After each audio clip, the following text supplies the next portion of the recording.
Hello दोस्तों, स्वागत है आपका एग्जाम टाइम में। दोस्तों हम यहाँ पर एमपीपीएससी प्रारंभिक परीक्षा के सिलेबस को कंप्लीट कर रहे हैं और खेलकूद विशेष के अंतर्गत आज का जो हमारा टॉपिक है वो है राष्ट्रीय खेल। हम यहाँ पर राष्ट्रीय खेल भी समझेंगे और आगामी जो राष्ट्रीय खेल हैं वो कब कब होंगे और इससे संबंधित स्टैटिक जीके और प्लस करंट अफेयर यहाँ पर देख लेंगे।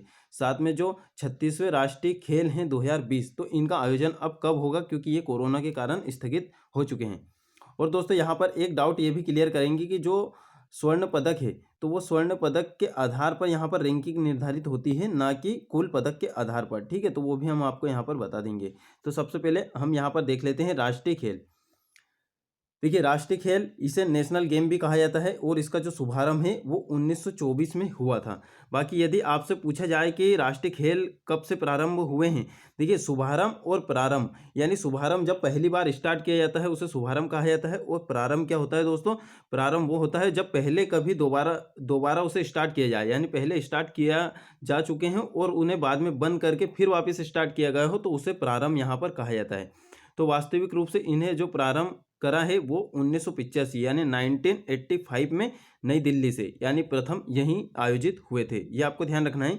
अब इसका जो नाम है वो भारतीय ओलंपिक खेल भी इसे कहा जाता है।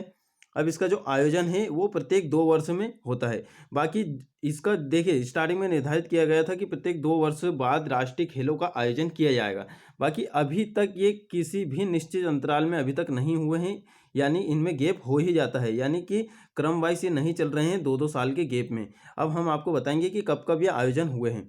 अब देखिए यहाँ पर सर्वश्रेष्ठ प्रदर्शन करने वाले राज्य समूह को यहाँ पर एक पुरस्कार दिया जाता है, यानी एक ट्रॉफी दी जाती है, राजा भालेंद्र सिंह ट्रॉफी। ये आपको अच्छे से ध्यान रखना है। राजा भालेंद्र सिंह ट्रॉफी किससे संबंधित है, डेविस डिक्सन पुरस्कार किससे संबंधित है, तो इस प्रकार के क्वेश्चन आपसे पूछे जा सकते हैं। अब दोस्तों सिर्फ यहाँ पर राष्ट्रीय खेल का ज़्यादा कुछ है नहीं, राष्ट्रीय खेल का सिर्फ इतना सा ही था। यहाँ पर आपको सिर्फ इतना सा ध्यान रखना है कब स्टार्ट हुए हैं, कहाँ से स्टार्ट हुए हैं और इसका नाम क्या है। भारतीय ओलंपिक संघ है और इसका कोई निश्चित अंतराल नहीं है। बाकी इसे माना जाता है कि ये 2 वर्ष की गैप में होना चाहिए। और सर्वश्रेष्ठ पुरस्कार के लिए राजा भालेंद्र सिंह ट्रॉफी यहाँ पर दी जाती है। अब दोस्तों ये हमारा कंप्लीट हो गया। अब हम यहाँ पर देख लेते हैं जो 35वें राष्ट्रीय खेल हुए थे 2015 में। अब दोस्तों जो 2019 में आयोजन होने वाले थे गोवा में, तो वो उनका आयोजन अभी कोरोना की वजह से नहीं हो पाया है, तो वो उन्हें कब तक के लिए टाला गया है, तो ये भी हम आपको बताएंगे, क्योंकि ये भी पूछे जाने की संभावना है। अब दोस्तों जो 35वें राष्ट्रीय खेल 2015 में हुए हैं उसका आयोजन हुआ था केरल में और ग्रीनफील्ड स्टेडियम में। ये आपको ध्यान रखना है। उसके बाद में खेल स्पर्धा यहाँ पर कितनी थी? यहाँ पर 35 खेल स्पर्धा थी। और यदि हम प्रथम राष्ट्रीय खेल की यदि बात करें तो वहाँ पर 26 खेल स्पर्धा थी। ये आपको ध्यान रखना है। और प्रथम राष्ट्रीय खेल कहाँ आयोजन हुए थे? नई दिल्ली में आयोजित हुए थे। और दोस्तों एक विशेष बात यह है कि ये राष्ट्रीय खेल है, यानी नेशनल गेम है, तो इनका आयोजन भारत के ही किसी राज्य में किया जाता है, ना कि किसी विदेश में। तो ये भी आपको यहाँ पर ध्यान रख लेना है। यानी देखिए नाम से भी बहुत कुछ यहाँ पर समझ में आ जाता है। अब दोस्तों केरल की बात करते हैं तो केरल में 2 बार इसका आयोजन हो चुका है। प्रथम बार कहाँ हुआ था? प्रथम बार 1987 में 1987 में और दूसरी बार 2015 में। यानी जो 2015 में हुआ है वो दूसरी बार यहाँ पर आयोजन हुआ है। तो आपसे सिर्फ इतना ही यहाँ पर पूछा जा सकता है। अब दोस्तों यहाँ पर शुभंकर की बात करते हैं तो शुभंकर में द ग्रेट इंडियन हॉर्नबिल, तो ये जो कि क्या है, केरल का राष्ट्रीय पक्षी है। ये आपको ध्यान रखना है। उसके बाद में महिलाओं में सर्वश्रेष्ठ खिलाड़ी घोषित किया गया, तो महिलाओं में सर्वश्रेष्ठ खिलाड़ी किसे घोषित किया गया? आकांक्षा बोरा, जो कि एक तैराक है महाराष्ट्र से। ये इतना आपको यहाँ पर कंफर्म कर लेना है। उसके बाद में बैडमिंटन प्रतियोगिता का स्वर्ण पदक किसने जीता? तो दोस्तों ये हमारे मध्य प्रदेश से संबंधित है, इसलिए हमें यहाँ पर आईएमपी हो जाता है। अब दोस्तों आपका एक ये काम है कि आप जितने भी राष्ट्रीय खेल या अंतर्राष्ट्रीय खेल या फिर कोई सी भी खेल प्रतियोगिता पढ़ो, तो वहाँ पर मध्य प्रदेश के खिलाड़ी ने यदि स्वर्ण पदक, रजत पदक या कोई सा भी पदक जीता है तो वो आपको याद करना है। क्योंकि देखिए सौरभ वर्मा को पुरस्कार से सम्मानित भी किया गया है, तो वो भी हम यहाँ पर अभी देख लेंगे। जैसे ध्यानचंद पुरस्कार है और भी अन्य पुरस्कार भी हम खेल से संबंधित यहाँ पर समझ लेंगे। उसके बाद में ये मध्य प्रदेश से संबंधित है सौरभ वर्मा।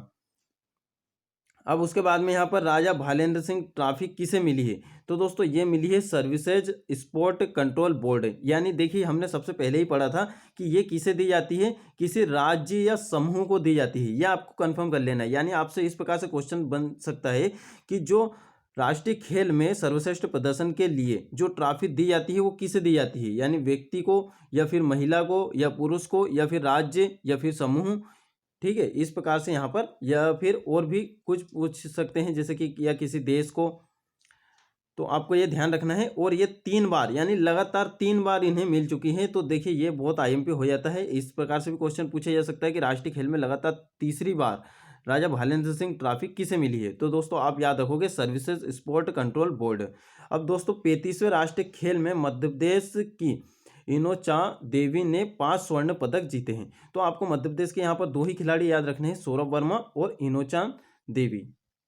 अब दोस्तों यहाँ पर राष्ट्रीय खेल कंप्लीट है। अब यहाँ पर हम पदक तालिका देख लेते हैं। पदक तालिका क्या है, देखिए पदक तालिका में अभी अब आप यहाँ का जो आपका जो एक डाउट है वो आप यहाँ पर हम क्लियर करेंगे।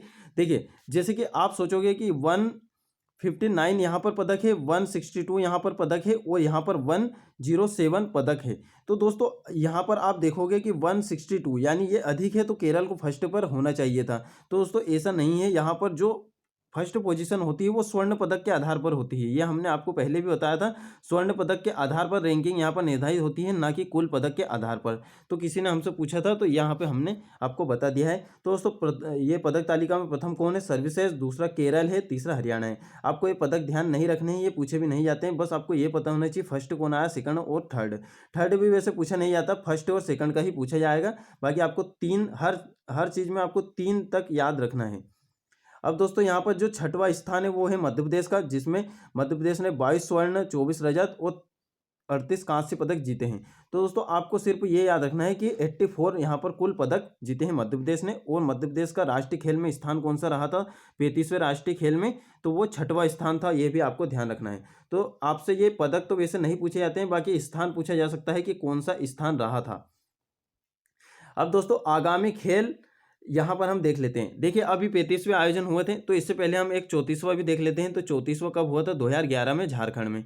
तो ये आपको ध्यान नहीं रखना है, बाकी पूछा जा सकता है। अब दोस्तों 35वां का तो आपसे कंफर्म है कि पूछा ही जाएगा। 35वां 2015 में, ये केरल में। अब उसके बाद में यहाँ पर 36वें कब, 2020 में गोवा में। अब ये देखिए 2020 में गोवा में आयोजित होने वाले थे, बाकी ये देखिए फरवरी 2020 में। और इसका शुभंकर भी घोषित कर दिया गया था, फ्लेम थ्रोटेड बुलबुल। और इसका अनिश्चित काल तक इसे अभी क्या कर दिया गया है, स्थगित कर दिया गया है। ये आपको अच्छे से यहाँ पर ध्यान रख लेना है। और दोस्तों उसके बाद में यहाँ पर जो 37वें हैं, 37वें कहाँ होंगे, छत्तीसगढ़ में होंगे। 38वें कहाँ होंगे, उत्तराखंड में होंगे। और जो 39वें हैं वो कहाँ होंगे दोस्तों, यहाँ पर देखिए मेघालय में। ये आपको यहाँ पर अच्छे से ध्यान रखना है। अब देखिए यहाँ पर इनका निर्धारित नहीं है कि ये किस टाइम होंगे, इसलिए यहाँ पर सिर्फ अभी ये घोषणा हो चुकी है कि 37वें, 38वें और 39वें होंगे कहाँ। बाकी ये कब होंगे ये फिर वो समिति ही बताएगी। अब 2020 के कब होंगे, अभी ये 2021 में इनका आयोजन होगा। और ये होगा कहाँ, गोवा में ही होगा। तो जब 36वें राष्ट्रीय खेल होंगे तब हम आपको यहाँ पर बता देंगे। तो दोस्तों ये सीरीज आपको कैसी लग रही है आप बता सकते हो। देखिए इसमें जानने लायक कुछ है नहीं, जितना जानने लायक है उतना ही हमें यहाँ पर पढ़ना है, क्योंकि हमारे पास पढ़ने के लिए बहुत सारी चीज़ें हैं, बहुत सारी किताबें हैं, और उसमें क्या पूछा जाता है हमें बहुत सारे कन्फ्यूजन रहते हैं। तो यहाँ पर वही कन्फ्यूजन को दूर करने के लिए हम लेकर आए हैं, क्योंकि हमने पुराने ओल्ड पेपर भी देखे हैं, तो उसमें भी हमने समझा है कि किस प्रकार से क्वेश्चन पूछे जाते हैं और आगामी सालों में किस प्रकार से क्वेश्चन पूछे जाएंगे। यानी जो 2020 का जो क्वेश्चन पेपर होगा तो उसमें किस प्रकार से क्वेश्चन पूछे जाएंगे। भले ही सिलेबस चेंज हो गया है, बाकी उसमें अब स्पोर्ट का पोर्शन देखोगे तो सेम टू सेम वैसा ही है जो जैसा पहले था। ठीक है दोस्तों, मिलते हैं फिर नेक्स्ट वीडियो में। और अभी हमारे यहाँ पर और भी अन्य सीरीज भी चल रही है, तो आप चैनल के साथ जोड़ सकते हो। यहाँ पर अभी हम आयोग के भी स्टार्ट करेंगे, आयोग की भी यहाँ पर वन लाइनर फैक्ट की हम बात करते हैं। ठीक है दोस्तों, मिलते हैं फिर नेक्स्ट वीडियो में।